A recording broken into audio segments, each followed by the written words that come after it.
नमस्कार दोस्तों, blood test के आज के बहुत ज्यादा खौफनाक भूतिया एपिसोड में आप सभी लोगों का बहुत बहुत स्वागत है। जी हाँ दोस्तों, आज का एपिसोड भूतिया जरूर होने वाला है क्योंकि आज मैं आप लोगों को एक लड़की के साथ बीती हुई सच्ची भूतिया घटना बताने वाली हूँ। उस लड़की का नाम फातिमा है।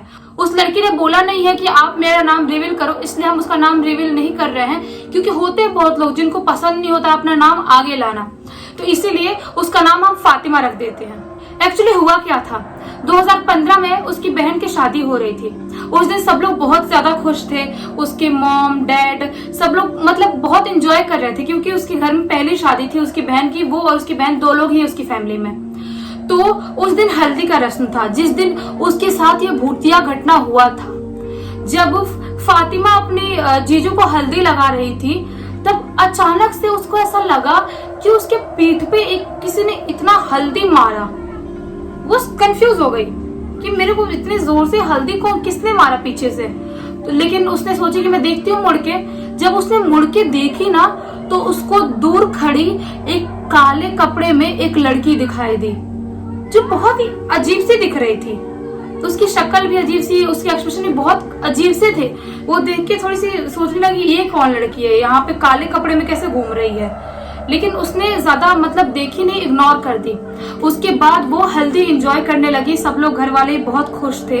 लेकिन उसी दिन 3-4 घंटे बाद उसके साथ पता है क्या हुआ, उसको बहुत ही ज्यादा उल्टी आने लगी, बहुत चक्कर आने लगा, बहुत वीकनेस होने लगी। तो उसे घर वाले ने सोचे कि यहाँ पे सब फंक्शन चालू है, सब लोग रिश्तेदार भी आए हुए हैं, तो एक काम करते हैं फातिमा को लेके अपन होटल में चल लेते हैं और वहां पे वो लेट जाएगी, थोड़ा आराम कर लेगी तो उसको अच्छा लगेगा। तो फातिमा को उसके अब्बा अम्मी होटल में लेके चले गए। उसके बाद वो होटल में जाने के बाद अजीब अजीब सी हरकतें करने लगी। बहुत ही जोर जोर से सबको गाली देने लगी। बोल रही थी कि तुम लोग मेरे पास चले जाओ, तुम लोग यहाँ पे क्या कर रहे हो, क्यों बैठे हो तुम लोग, ऐसा गंदा गंदा बोलने लगी। उसके अब्बा थोड़े टेंशन में आ गए कि ये क्या हो गया, मतलब अभी तो बिल्कुल नॉर्मल थी, अचानक से मेरी बेटी के साथ ऐसा क्या हो गया। तो उसके अब्बा समझ गए थे कि जो ये चीज हो रही है ना ये नॉर्मल नहीं हो सकती है। अभी नॉर्मली उल्टी कर रही थी, नॉर्मल चक्कर आ रहा था, उसके बाद ये गाली क्यों दे रही है और सिर क्यों पटक रही, जोर जोर से सिर पटकने लगी, अपने बॉल ऐसे पकड़ उखाड़ने लगी। बिल्कुल टेंशन में आ गए उसके अब्बा। उसके बाद उन्होंने पास के ही एक मतलब मस्जिद से एक मौलवी को बुलाया। तो उन्होंने थोड़ा सा झाड़ा फूका, उसके बाद वो थोड़ी सी नॉर्मल हुई। इसके बाद क्या हुआ कि 1-2 दिन ये ठीक थी। उसके बाद उसकी बहन की शादी का दिन आया। जिस दिन इसकी बहन की शादी होने वाली थी सब लोग गाड़ी में उस शादी वाले जगह पे जाने वाले थे। तो फातिमा, उसके अब्बा और सब लोग बैठे थे गाड़ी में। अचानक से फातिमा को घुटन सी महसूस होने लगी, बहुत ही चक्कर आने लगा। ऐसा तो वो गाड़ियां उसको दबा रही हैं, वो मर जाएगी, उसको बहुत ही गंदा फील हो रहा था। तो बहुत जोर से चिल्लाने लगी, बोली कि अब्बा मैं इस कार में बैठ के नहीं जा पाऊंगी, सॉरी मेरे से नहीं हो पाएगा, जोर से चिल्लाने लगी। उसके अब्बा ने सोची क्या करना है, थोड़े दूर पे ही है, मैं और फातिमा चल के चले जाएंगे। उसको नहीं हो रहा है बर्दाश्त गाड़ी में तो क्या करना, थोड़ी देर या तो चलेंगे रोड पे तो उसको आराम लगेगा, तो फिर हम कोई गाड़ी बुला लेंगे, उस गाड़ी पे बैठ के हम लोग उस जगह पे चले जाएंगे। तो वो लोग टहलते टहलते थोड़ा वॉक करते करते थोड़ी दूर गए वो लोग रोड पे। उसके बाद फातिमा ने जो हरकत की ना, आपको यकीन नहीं होगा। वो अचानक से धीरे धीरे चलते चलते अचानक से इतने जोर जोर से भागने लगी, वहां से बहुत ही स्पीड में भागी।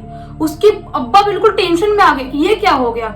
उसके बाद उसके अब्बा भी उसके पीछे भागे क्योंकि अपने बेटे को ऐसे नहीं छोड़ सकते थे, क्योंकि 2-3 दिन पहले उसके साथ जो चीजें हुई थी होटल रूम में वो उनको याद था। उसकी वजह से वो उसको जोर से दौड़ के गए, उसको पकड़े और पकड़ने के बाद पास के ही एक मस्जिद में उसको लेके चले गए। उस मस्जिद में ले जाने के बाद असली भूतिया घटना स्टार्ट होती है, क्योंकि जब वो फातिमा को मस्जिद में ले गए तो एक मौलवी ने उसको झाड़ना स्टार्ट कर दिया, कुछ उसके ऊपर ऐसे फूंक के कुछ गिरा रहे थे, उसके ऊपर पानी जो भी रहता है उनका वो कर रहे थे।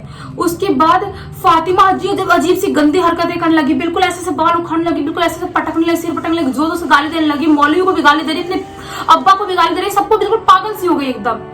तो उसके बाद मौलवी ने उसको शांत करने की कैसे भी कोशिश किया, कुछ फूंक के उसके ऊपर मारता रहा। उसके बाद थोड़ी सी वो नॉर्मल हुई तो उसके बाद पता है क्या बोल रही है कि वहां पे कोई खड़ा है, वहां पे कोई एक लड़की खड़ी है। जो बहुत ही गंदी दिख रही है, मुझे बहुत डराने की कोशिश कर रही है, अब्बा अब्बा मुझे बचा लो। उसके अब्बा ने जब ये बात सुनी उनको बहुत ही ज्यादा बुरा लगा, वो रोने लगे क्योंकि अपनी बेटी को इस हालत में वो नहीं देख सकते थे। उसके बाद मौलवी ने बोला कि आप रो मत, आप रो क्यों रहे हो, आप डर क्यों रहे हो, मैं हूं यहाँ पे, आपको डरने की कोई जरूरत नहीं है। उसके बाद फातिमा बोल रही कि नहीं नहीं अभी वो एक लड़की नहीं, वो और लोग दिख रहे हैं, ऐसा लग रहा है बहुत लोग दिख रहे हैं वहां पे, उन लोगों की बॉडी अजीब सी गंदी से दिख रही है, अजीब सी बदबू आ रही है, उनकी बॉडी से गंदी बदबू जली हुई बॉडी दिख रही है, उनके हाथ पैर बहुत आड़े टेढ़े दिख रहे हैं। ये तो चिल्लाने लगी जोर जोर से। उसके बाद मौलवी जी ने उसको शांत करने की कैसे भी कोशिश की है। उसके बाद वो जो आत्मा थी वो वहां पे सामने आ गई मौलवी जी की। वो खुद बकने लगी कि नहीं, मैं इस लड़की को नहीं छोड़ूंगी, मैं इस लड़की को लेके चले जाऊंगी, इस लड़की को मार डालूंगी, और ये लड़की भी मरेगी और इसकी जो बड़ी बहन जिसकी शादी हो रही है वो भी मरेगी, अपने घर में कभी खुश नहीं रह पाएगी। वो ऐसा गंदा गंदा बोलने लगी वो आत्मा जो फातिमा के बॉडी पे थी, बहुत ही गंदी, बहुत ही भयानक आवाज में बोलने लगी। तो मौलवी जी ने उसको बोला कि तू क्यों कर रही है ऐसा, तू तो एक नॉर्मल हवा है, क्योंकि जो पहले मौलवी के दिखाए थे वहां पे होटल रूम के बाद उन्होंने भी बोले थे कि ये हवा है, ये कोई बहुत भारी भूत नहीं है। तो उन्होंने पूछे कि तू एक हवा है, तो नॉर्मल चीज है, तो क्यों इसको इतना परेशान कर रही है, तू जा इसके पास से। तो बोलने लगी नहीं मैं जा ही नहीं सकती, कुछ भी हो जाए मैं यहाँ से नहीं जाऊंगी। तो मौलवी जी ने पूछी क्या आखिर क्या बात है, तू क्यों इस लड़की की पीछे पड़ी, क्यों मारना चाहती है इसको। तो उस आत्मा ने बताई कि मेरी भी एक बहन थी जिसकी शादी होने वाली थी, हम लोग बहुत ही ज्यादा खुश थे, हम लोग नीचे बैठ के अपना कुछ काम कर रहे थे, लेकिन ऊपर वाले रूम में किचन में कुछ अजीब सी स्मेल आई। तो मेरे डैड जब गए वहां पे देखने के लिए तो उनको ऐसा लगा कुछ गैस की स्मेल आ रही है। तो उन्होंने माचिस का ऐसे तिले जलाया, ऐसे पूरे घर में ब्लास्ट हो गया, पूरा गैस ब्लास्ट हो गया और हम लोग की मौत हो गई। वो आत्मा ने ये बात बताई। तो मौलवी जी ने बोले कि चल मानता हूं तेरे साथ बुरा हुआ, लेकिन तुम लोगों की वजह से ही बुरा हुआ, तो इस लड़की के पीछे क्यों पड़ी है तुम। तो उस आत्मा ने बोली कि नहीं मुझे कुछ नहीं पता, मैं इस लड़की को लेके जाऊंगी, मैं इस लड़की को नहीं छोड़ूंगी। तो उन्होंने मौलवी जी ने बोले कि मैं तुझे कुछ खाने पीने के लिए देता हूँ, तो यहाँ से चली जा, क्योंकि जो नॉर्मल हवाएं होती है ना वो लोग कुछ उनको चढ़ा दो, कुछ भी मुर्गा बकरा कुछ चढ़ा दो तो वो लोग निकल जाते, चले जाते हैं वो लोग। तो उन्होंने उस आत्मा को कच्चा चिकन खिलाया और उसको वो दिया, कच्चा चिकन खिलाया बहुत ज्यादा। उसके बाद वो थोड़ी सी नॉर्मल हुई। उसके बाद फातिमा अपने घर पे आई। फातिमा अपने घर पे आने के बाद 1-2 हफ्ते तक बिल्कुल नॉर्मल थी, बिल्कुल अच्छी थी, सब लोग बहुत खुश थे। जिस दिन उसके साथ ये सब कुछ हुआ था उस दिन उसके अब्बा बहुत ही ज्यादा रो रहे थे। उस रात जब फातिमा घर पे आई थी तो उसको जब होश आया दूसरे शाम को, जिस दिन मस्जिद में ये सब हुआ था उसके बाद, तो वो रोने लगे, बोल रहे थे कि बेटा तो ठीक है ना। तो फातिमा ने बोली कि हाँ अब्बा मैं तो ठीक हूँ, मतलब अम्मी कहाँ है, अम्मी कैसी है। फातिमा ने ऐसा पूछी अपने अब्बा से। तो उसके अब्बा ने बताया कि तेरी अम्मी तेरी बहन को लेने के लिए उसके ससुराल गई हुई है, क्योंकि शादी के बाद कोई रस्म रहता है ना, जिस रस्म के लिए बुलाते हैं घर पे लड़कियों को शादी के बाद। तो उसकी बहन फातिमा की इन लोग घर पे आई। जब फातिमा ने अपनी बहन को देखा ना तो बिल्कुल आपा खो दी अपना। 1-2 हफ्ते तक बिल्कुल नॉर्मल थी, उसके बाद ऐसा आपा खोई कि जोर जोर से गंदी गंदी गाली देने लगी। बोल रही तू मेरे घर से निकल जा, तू यहाँ पे क्या कर रही है, निकल मेरे घर से, तू अभी नहीं निकले तो मैं तो कभी कच्चा चबा जाऊंगी। इतना गंदा गंदा अपनी बहन को बोलने लगी। उसके घर वाले बहुत ज्यादा डर गए कि अभी तो 1-2 हफ्ते तक बिल्कुल नॉर्मल थी, अभी क्या हो गया इसके साथ। उसके घर वालों ने उसकी बहन को वापस से उसके ससुराल भेज दिया। बोले कि जो भी रस्म है हम बाद में कर लेंगे, अभी हम लोगों को इसको नॉर्मल करना है।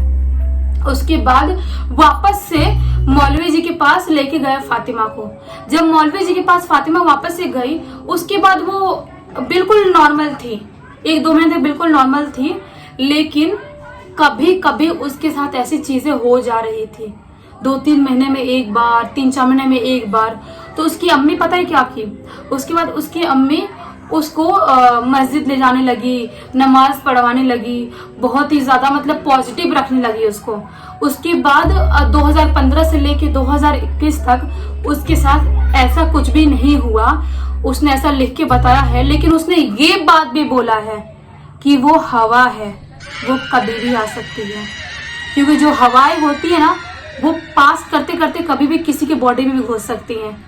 आपको पता भी नहीं चलेगा कि आपके अंदर क्या आ गया है। इसीलिए आप लोग भी बच के रहना। और इस वीडियो को अभी तक देख लियो तो इस वीडियो को लाइक करो, इस चैनल को सब्सक्राइब करो, बेल आइकन दबा के ऑल पे क्लिक कर दो, ताकि जब भी नए वीडियो डालो सबसे पहले आप लोग पास पहुंचे। ओके, तब तक के लिए बहुत बहुत धन्यवाद। हवा से बच के रहना।